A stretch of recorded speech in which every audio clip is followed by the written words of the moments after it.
All right, guys, so you asked for more playing lessons on the channel. Well, today you've got it, and what better place than here at Plainfield Country Club. This place is so pure. There is so much history here. Donald Ross design. We'll tell you more about it once we get out there. But today we're going to be with Ryan Hager, who's the director of instruction here, and he's going to take us through. We're going to work on all areas of the game. And one thing that we really like about these playing lessons is we always come out of here learning some new things, whether it be course strategies or ways to hit different shots. That's what we love about this, and hopefully you guys following along get to learn a little bit of something too that you can use in your own golf game. So let's hit the first tee, meet up with Ryan, and hop off.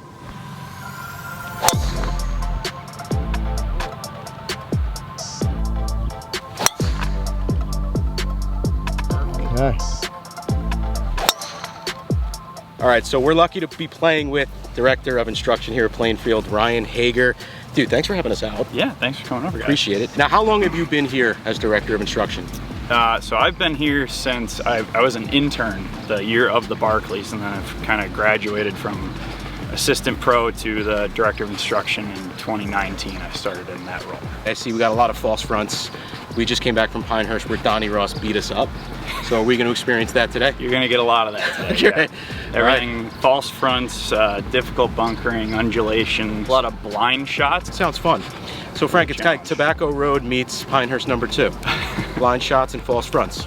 All right, let's go learn. First approach shot here, still a long one, 179. Ryan, what do you do normally for these false fronts, and especially not knowing what's behind that green? You can see like the top of the flag, yep, but you have no idea where the green is. So local knowledge is massive here. One of the things that I think you'll want to make sure of is that you stay below the hole. If you go over most of the greens here, you're looking at a tough double bogey rather than an easy par or bogey from more the front of the green. So we were here a couple of years ago for the Barclays and got to walk it, obviously not play it. Actually, Mike did play it for media day, so he kind of gets a feeling for it, but the rough, similar to like when we played Ridgewood, you're not looking at any real first cut. You wouldn't consider this like a first cut, right? It's going straight from the fairway to the rough here. Yeah, it's called a graduated cut. There's not like the in-your-face, different sort of shades of grass. It's just, it graduates. The farther into the rough you get, the thicker it gets. Yeah. It's not super easy to hit out of even when you are close to the fairway.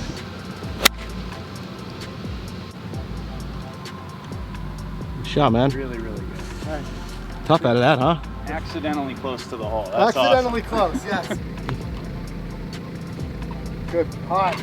Way to go. Thank you. All right, so birdie we want to putt, give this one a good read because it's a birdie putt. And Ryan, one area where I struggle is reading the greens. The first read, I don't know what it is with me, but I just misread it. I did it especially on these type of Donald Ross, like in Pinehurst. I can't tell you how many times in the videos I said I read it the wrong way. I would usually, my method, I would walk down here a little bit to see if it's an up or a downhill putt. Yeah. Looks to me like it got a little bit, like a hair uphill. When you mentioned walking around, that's really important because you can feel slope in your feet too, where if you walked towards me, you'd feel uphill. If you walked towards the hole, you would feel your body is tilted to the right almost. A little thing I do with people when we do playing lessons is I try to find sort of what I think is sort of the lowest line. I'm gonna challenge you to start it to the left of that, play it higher with a little softer speed. You're gonna aim it above the tee, start it above the tee, Gotcha. and it should sort of wrap around it.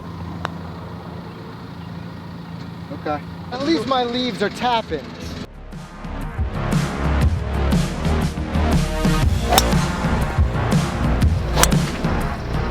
All right, Plainfield Country Club, another gem. We're in Edison, New Jersey.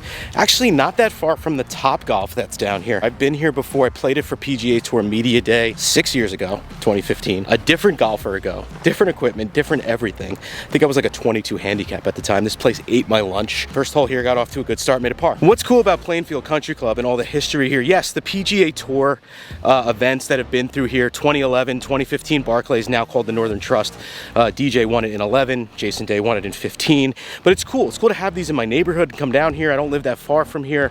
The place is screaming with historical facts. Donald Ross design, he came here in, I believe it was like 1914, started this project as just a rebunkering, but then it turned into a whole redesign, and then, you know, World War I kind of shut it down. There was actually a Revolutionary War, believe it or not, that was fought here on the grounds called the Battle of Short Hills. So there's a cool little piece of history for you.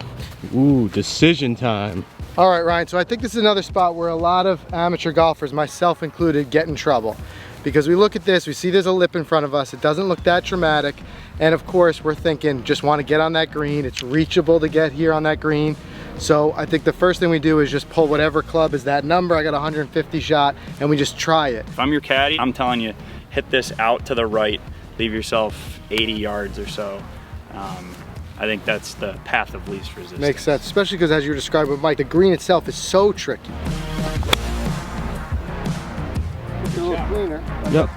Okay. I can really see what you mean from this level, how turtleback this green is. I read somewhere, I don't remember the other day, like not enough amateurs play for bogey. Right. And I think that that's what we're kind of discovering here. Whereas whether it was with your shot or my shot, both of us could have been a lot more aggressive and possibly been in a lot worse shape right now. Absolutely, and one of the things I tell people all the time is one of the greatest statistics in amateur golf is the difference between scratch golfers and like an 18 handicap is only 1.5 birdies per round. So what a scratch golfer does better than a 15 to 20 handicap is just double bogey and bogey avoidance. Even now we see like on social media, like the bravado of laying up becoming such a bad word. Yeah. But in this case, I don't even think of that necessarily as laying up, just a different shot choice.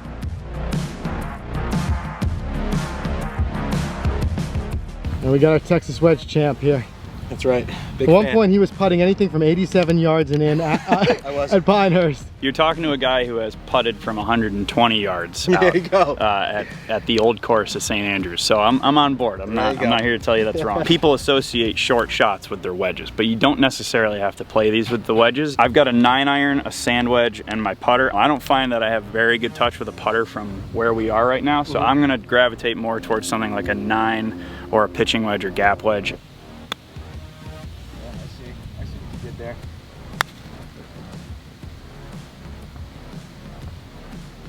Job well done. Very good. Thank you. Thank you. Stop. All right. Up it.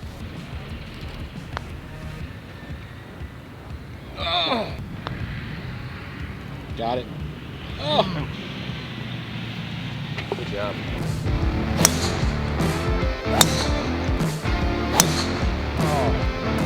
Hit it right where Jason Day hit it. Ryan was just telling us when the Barclays was here last time, Jason Day won it, and he said he pushed his drive way right, hit it to about where this patch is, and somehow threaded through the trees to put it to 6 feet.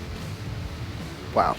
All right, so now I'm in a situation where I cannot use the Texas wedge, right? I have no choice here but to go into my uncomfortable zone. A lot of amateurs, we hate this shot because it's the tight lie. We're afraid of digging it. We're gonna chunk it right into that water. But this is a shot that we should be like thrilled to stand over. Yeah, a professional is gonna be licking their chops thinking about even making it. Right, so how do I overcome all that? It's the mental hurdle. Like you have the technique to hit this shot perfect every single time. You've gotta be holding a club that you have some faith in. So if a 60 degree is like where this thing gets the worst, I'd say probably don't hit that. You want probably as few moving parts as possible with this. So I'm gonna say we're not gonna add tons of wrists and elbows to the swing.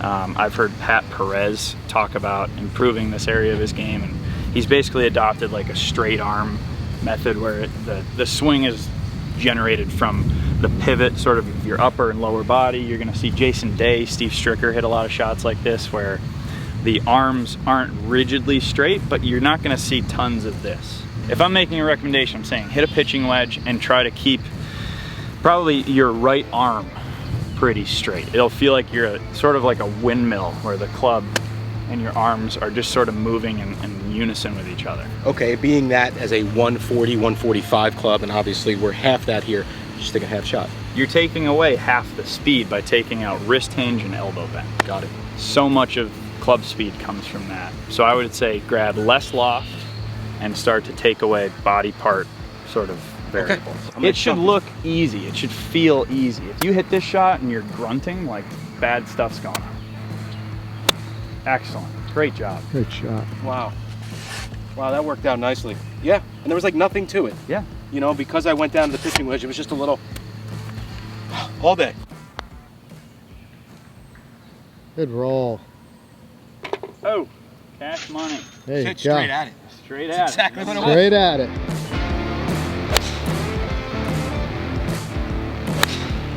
This guy. Oh, dude, flirted with it. Flirting, man. Well, that little Safely fade aboard. took a bit off of it. Yeah. Ooh-wee.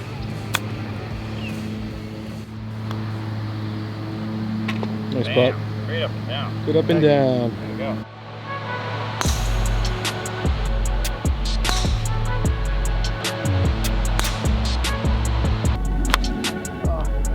Little downhill lie, caught it low. It happens. It happens.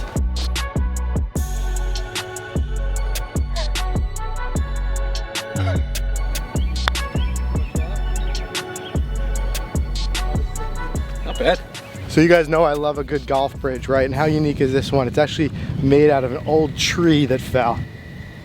Sturdy. Sturdy.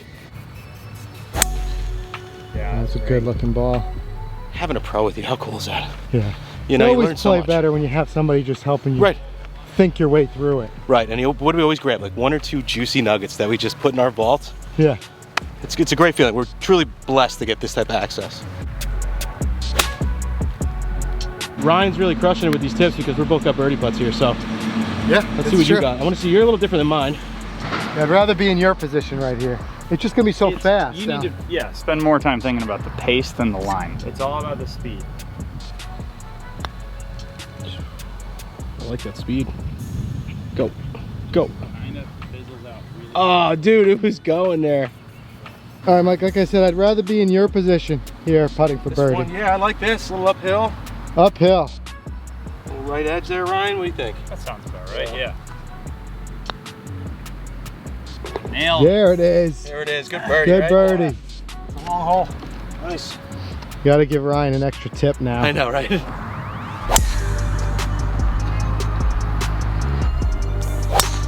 you go, man. Look at that. Oh, feel the fade. Where'd that come from? That's money.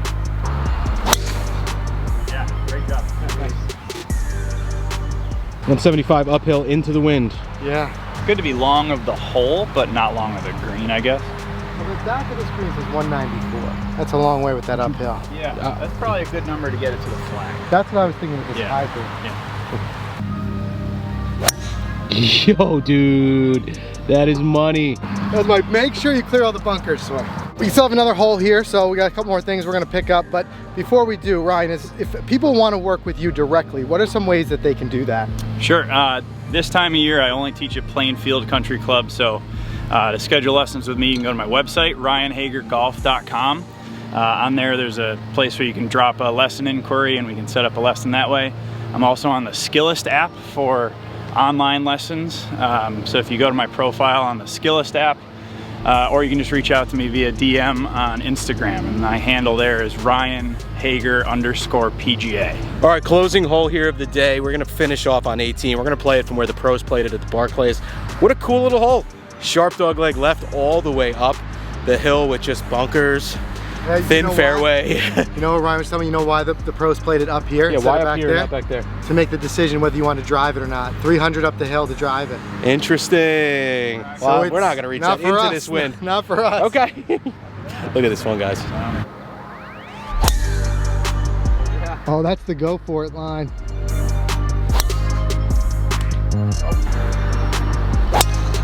Dude, I got too quick. you're not in the deep. Dude,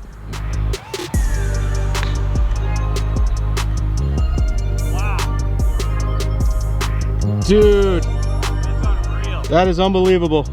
That's incredible. All right, I got in trouble up the tee, put my second here, so I'm gonna try that tip Ryan gave me one final time from this tight lie. All right, Ryan, just keep it straight. Yeah, arms stay straight. You gotta fight against this hill a little bit. Don't lean back on it and try to just turn through it. Perfect. I like Felt it. good. That's a great little technique. It's easy, ain't it? It's easy. Woo.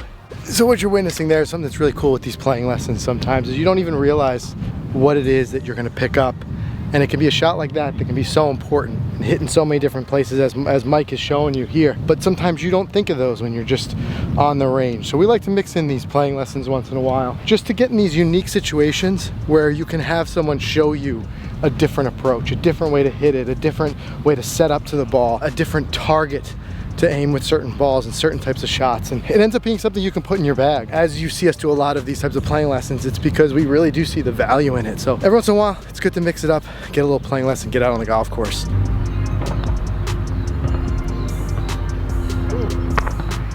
Close it with a birdie. Not gonna be an easy birdie. Right up the hill.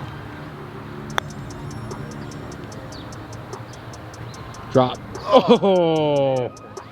Good effort there. Boys, thanks guys. Appreciate it, man. Great to meet you all. Awesome. Would have certainly liked to have end the day on a birdie there, but that was no easy birdie putt.